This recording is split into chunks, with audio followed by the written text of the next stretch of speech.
excited today to be joined by Lucie Durand. And maybe to start us off, Lucie, would you mind introducing yourself? Hello, Mel. Thanks for having me. I'm Lucie. I'm French, as my name indicates it. I'm the mother of two young girls. I'm currently based in Bordeaux, in the southwest of France. I'm leading Yunus Social Innovation. We are a social innovation consultancy working with large corporates to help them design and implement social innovation. And I'm one of the three co-CEOs, actually, that we have because we decided to go for a collaborative leadership.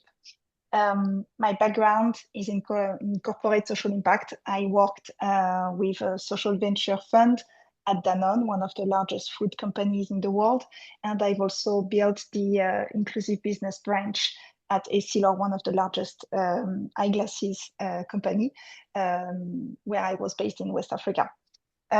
In general, all of that made me believe that we need to have sustainability and innovation working together, not only on new products or business partnership, but as well to question business models and ultimately also the reason to be of companies and why, what is their role in the world. Wow, you've done so many amazing things, and I'm really excited to dig into a little bit more on social business today. You might not know this about me, but I actually have a background in public health. So Professor Yunus is somebody who I studied many years ago and always admired. And I think that maybe people not in this space might not be as familiar with his work. So I think it'd be awesome if you could kick us off by explaining a little bit about what social business actually is at the core and how Professor Yunus kind of got it started. Yeah, thanks for that question because indeed the name Yunus in Yunus Social Innovation, YSI, is not often known outside of our sector. So Professor Yunus is an economist. He pioneered microcredit in the 70s, so that's been a long time, right? Yeah. When he developed the Grameen Bank in Bangladesh. So it was the first time an institution will provide loans and lend money to people who would have been considered to be too poor to be received by any kind of bank. That was so spread, the impact was so huge, and it's been to Bangladesh recently, and you can see that it's really spread all across the country and really has shaped the way that the country is today. And he received the Nobel Peace Prize in 2006 for it. Out of this macro credit movement or work that he has done, he developed the concept of social business. And the social business is not a for-profit, but also not a non-profit. It is right in the middle. It has normally 7 principles, but if I want to summarize, it is about a business that will primary aim is to address a social problem. So that's the reason why they exist. It has to be financially self-sustainable. So the idea is not to live on subsidies, and it doesn't provide any dividend to its owner. Hmm. This non-dividend clause is really specific to the social business definition, I would say. But out of this social business concept, it actually inspired the whole movement. And today we talk more broadly about social enterprises as purpose-driven businesses. And they can have different shape or form, but the main idea is that it's purpose-driven. Their reason to exist is to solve an issue. And this is not marginal at all. You can people sometimes don't think about it, but according to the World Economic Forum, we have today more than 10 million social enterprises globally, generating altogether around $2 trillion dollars, which is about twice the size of the advertising industry, to give us a ballpark. So it's really not small at this stage. And no matter in which country you're based, you will find social enterprises, even though the sector might be nascent in some countries, of course, or might not be recognized. But for instance, I'm based in France. Here, the social economy is recognized by law. So you have specific status for it, and it represents 10% of our GDP. So it's getting really a big part of the economy. Yeah, I would say so. That's crazy. It's super interesting to think about because, I've heard about this term before, and to me, it is something that generally we think of at the very beginning of the supply chain. And so, knowing that it exists in so many different countries, I guess, how would you say that social business really integrates into complex supply chains, or what does that look like? Yeah, and that's something that's really interesting because we see lots of corporates starting to invest into collaboration. and not only doing it out of a philanthropic purpose, but also trying to get innovation on their business model with it. So while we see lots of companies that are supporting social entrepreneurs with funding or by providing the resource that they have, which is their employees, or through skill-based mentoring programs by matching employees with the entrepreneurs. And of course, you can also have corporates that are investing funding, taking equity into social businesses, or creating together new business models where you co-create and distribute new products. For instance, yeah, I mentioned the eyeglasses, right? When I was based in West Africa, eyeglasses, you have 1 person out of 3 that actually needs eyeglasses, but around 2% of the population actually had access to eyeglasses. So there was, you can see that it has a direct social impact, but it is also a huge market that you tap. But for that, you need to reinvent and to be innovative in the way that you're gonna approach this segment. So you can do all of that. One way that we see picking up these past years is to actually go a little bit more simple and buy product or services that the company needs anyway from social enterprises. Mhm. And so you have social entrepreneurs providing great services or products across multiple categories in what looks like a complex supply chain. Of course, we often think of raw materials, so like sustainable cotton or even handcrafted products Mhm. or clauses in your supply chain. But usually what I say is that we should not underestimate what can be done in the indirect spend categories.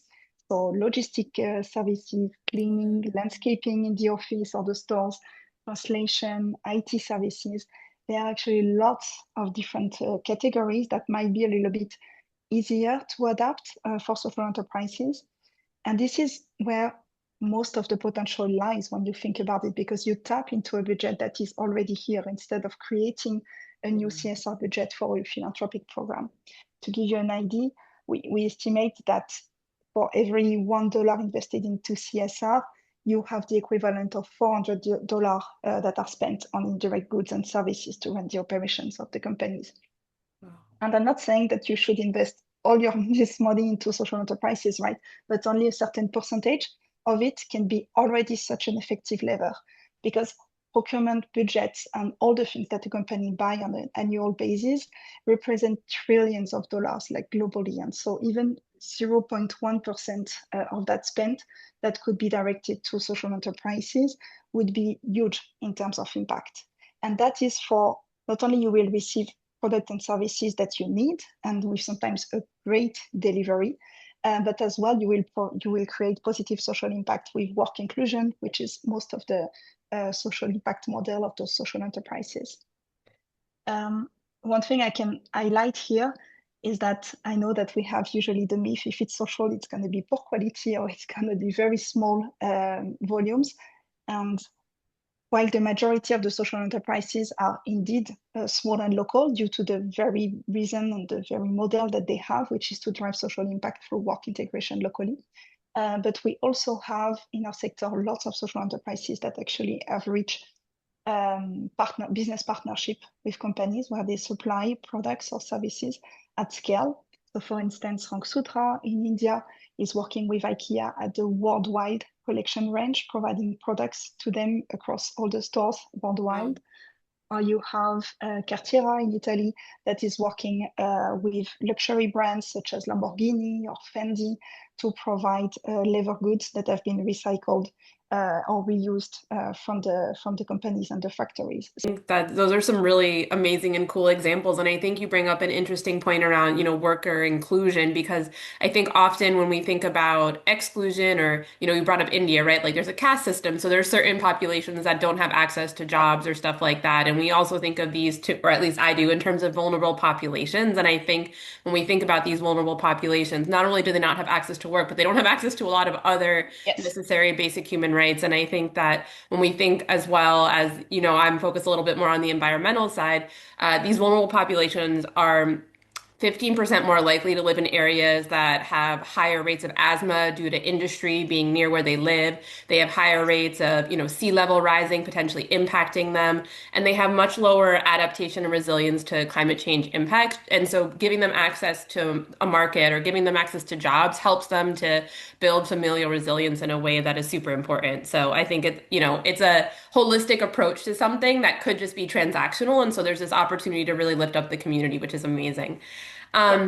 So when we think about, so kind of leading into that, when we think about co-benefits of empowering these kind of social enterprise models, what kind of co-benefits do you see bubble to the top? Yeah, it's a good question because we see it at different levels. It kind of depends on where you look at or what you're Yeah. interested in, of course. For the corporate, on one hand, it helps to fulfill your CSR goals. That can be actually not only social, but also environmental and altogether. But I would say at a lower cost than if you were to start working with pure donation and with nonprofits, for instance, because it's embedded in your business model. And that's also what is expected, right, from companies today. But also it's a very, I would say, direct and authentic ways to create positive impact. Mhm. We know that consumers or even employees are looking for brands or companies that are not only selling, but that as well stand for something. And we, we, we have the greenwashing issue, but sometimes also greenwashing in the sense that you sometimes don't know if you really want to communicate about those type of projects. Here, when working with social enterprises, you get direct, very tangible stories with real people, real communities working, getting, as you said, not only a job opportunity, but as well a context that is adapted to their reality with one a company. Thing that is coming up a lot and that I feel is very important is also that partnering with social enterprises is not only CSR, it is actually it supports the shift towards future fit business models. And that's even the case, that's even more pregnant with circularity, because it's going to be one of the biggest challenge in B2C companies in the coming decade. And I bet that today, every company in consumer goods is today exploring or piloting new business model on how do you reuse, recycle, or create a service-based model, right? Even though it's not yet the big chunk of their activity, is something that we are all exploring. And these new models often come with hidden social costs, for Mhm. example, in the type of labor that they require.